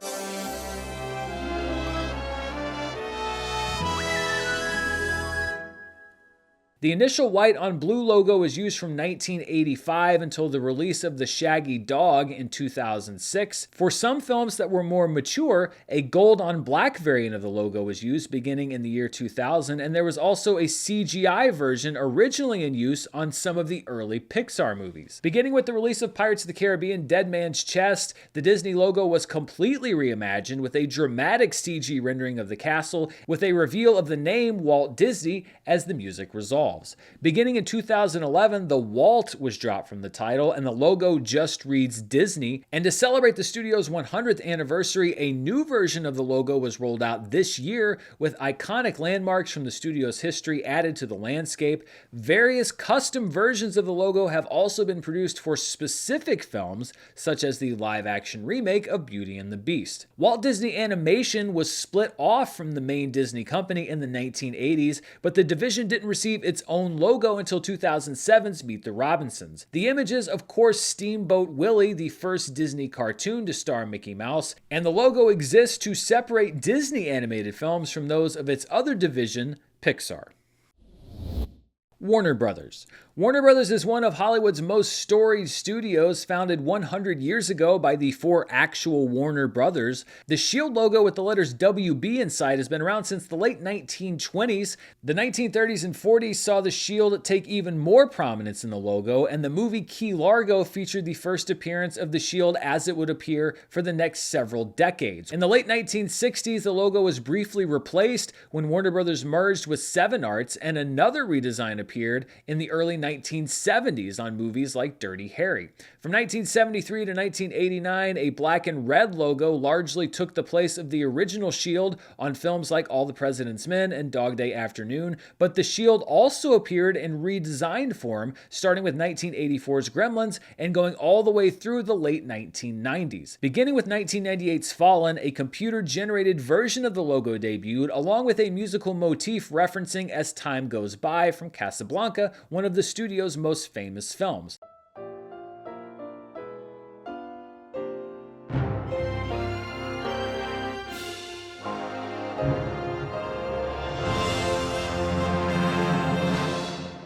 Then in 2021, a brand new animation debuted featuring the iconic Warner Brothers Tower and a newly redesigned shield with the Casablanca music adapted for the logo by composer Ludwig Göransson.